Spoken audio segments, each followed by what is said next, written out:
Jadi balik kepada isu ni, ini yang Najib akan buat.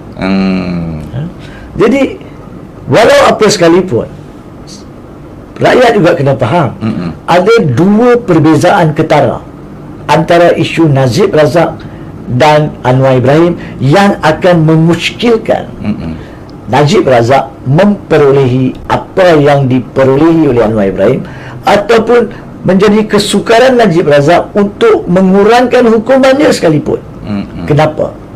Yang pertama sekali, to be fair kepada Anwar Ibrahim, kesalahan yang dihadapi atau disabitkan kesalahan adalah apa yang dikategorikan dalam jenayah sebagai jenayah peribadi, iaitu antara dia dengan seorang mangsa yang dikatakan pada masa itu dia telah liwat.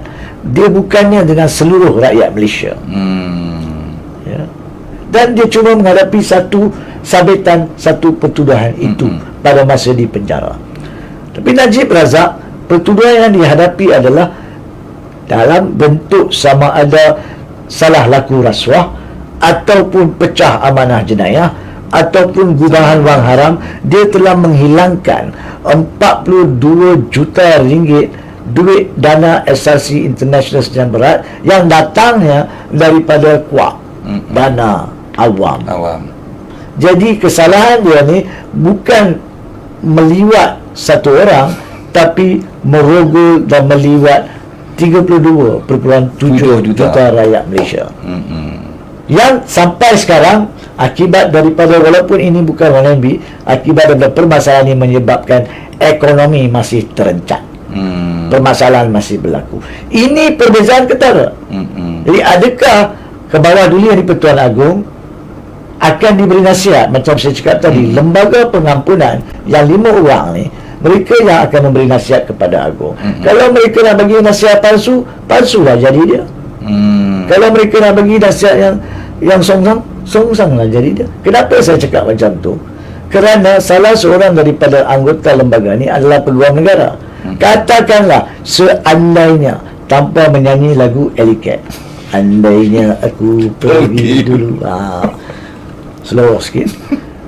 Seandainya Barisan Nasional yang mereka menganggap mereka menang PL15 menang, dan kemudian Perdana Menteri seperti kejahatan biasa yang mereka masih belum belajar, mereka tak boleh jahat, masih nak menasihati Agong untuk buang peguam negara sekarang, ganti dengan peguam negara yang memihak kepada mereka, mungkin namanya Apundu Walu masuk, maka mereka boleh minta Apundu Walu, peguam negara Apandi Syahri, tak apalah, menasihati kepada baginda tuanku dalam lembaga pengampunan untuk memberi pengampunan, walaupun kesalahannya adalah kepada 32.7 juta.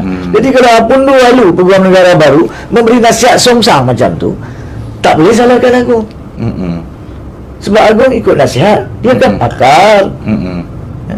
Ikut nasihat. Kalau dia memberi satu nasihat yang songsang, penipuan, Agong kena ikut. Tambah-tambah 3 lagi yang dilantik membisu dalam situ.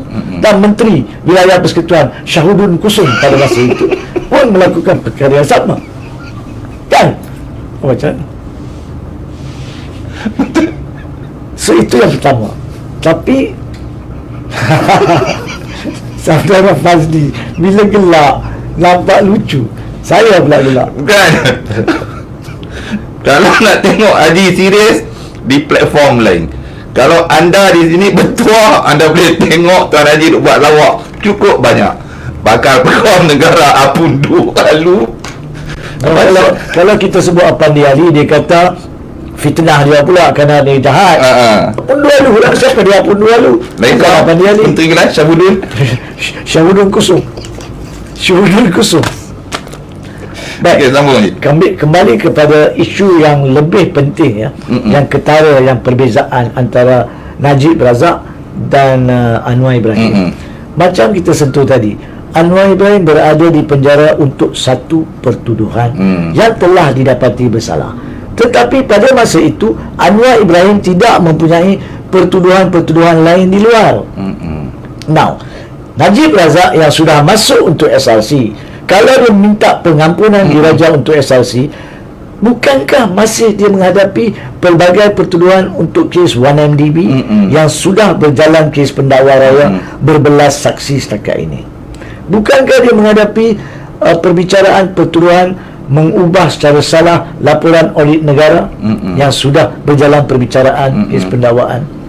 Bukankah dia masih belum bermula bicara 4 atau 6 pertuduhan bersama Irfan Siregar berkaitan 1MDB IP? So, macam mana munasabahkah Agong nak melayan permohonan pengampunan SRC dan kalau diampunkan dia pergi keluar, bukannya dia bebas, dia pergi mahkamah lain? Masuk akal? Bagaimanakah nak diberi pengampunan hukuman sedangkan dia ada lagi kes-kes lain yang belum selesai? Ini kemusykilan yang akan dihadapi oleh Najib Razak. Dan saya tak faham kenapa rakyat terlampau gabrah, resah, seolah-olah Najib nak keluar esok. Sebab kalau ke bawah duli yang di-Pertuan Agong tidak mengambil kira perkara-perkara ini, dan dengan penuh takzim saya menyatakan, seperti mana saya nyatakan dalam Jom Channel semalam, walaupun budi bicara mutlak ni adalah budi bicara mutlak Agong, rakyat semua percaya dan yakin Agong adalah kebawah duli yang bijaksana. Perkara-perkara asas seperti ini, kalau nak beri pengampunan, maka semestinya orang itu boleh balik kepada kehidupan biasa. Tapi kalau bagi pengampunan dan kemudian esok dia pergi ke mahkamah lain bicara lagi, apa guna bagi pengampunan? Dan apakah asas bagi pengampunan? Orang itu menghadapi lagi pertuduhan lain. Ini adalah apa yang saya percaya rakyat akan tertanya-tanya. Dan saya yakin kebawah duli yang di-Pertuan Agong akan mengambil kira kekhawatiran ini, kemusykilan ini, dan tidak begitu mudah seperti mana Anwar Ibrahim mendapat pengampunan untuk Najib Razak mendapat pengampunan. Walau apa sekalipun, kalaulah apa yang kita tekankan ini dan dizahirkan melalui setakat yang saya baca petang tadi, lebih kurang 35,000 tanda tangan, mungkin by now sudah 50,000 tanda tangan yang petition supaya jika ada pun pengampunan diraja dipohon oleh Najib tidak dilayan oleh Agong. Saya khawatir kalau perkara ini tidak diambil kira, bukan soal petition saja, soal perundangan tadi, maka mungkin akan tiba masanya sekurang-kurangnya rakyat Malaysia akan meminta agar kuasa pengampunan diambil keluar daripada tangan diraja dan diwujudkan satu institusi lain di bawah perlembagaan yang melaksanakan kuasa pengampunan. Saya khawatir perkara itu berlaku. Sebab itulah menjadi tanggungjawab semua pihak. Tadi kita dah sentuh tentang kita sepatut ambil iktibar daripada keputusan Najib. Semua pihak, pemimpin politik dan penjawat awam dan sebagainya. Begitu juga ke bawah duli-duli yang di-Pertuan Agong, sultan-sultan dan raja-raja perlu mengambil iktibar supaya mana-mana keputusan yang dibuat di bawah perlembagaan tidak akan menimbulkan keresahan kepada rakyat. Sebab rakyat seluas-luasnya, sememang-memangnya menghormati institusi diraja. Jangan sampai perkara itu pula dipersoalkan. Ini bukannya suatu cabaran, tidak. Semalam bila saya cakap begitu, ada komen mengatakan jangan cabar. Anda kena faham apa itu perbincangan ilmiah, betul, dan apa itu cabaran atau ugutan.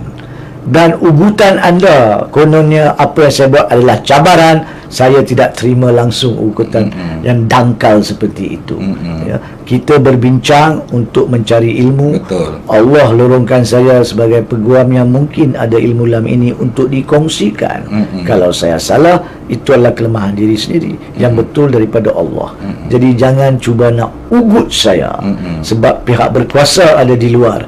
Mereka boleh menilai keseluruhan video ini untuk menentukan apa yang dinyatakan adalah tuhmahan, ugutan, tekanan ataupun perbincangan ilmiah. Dan saya tak khawatir perkara tersebut.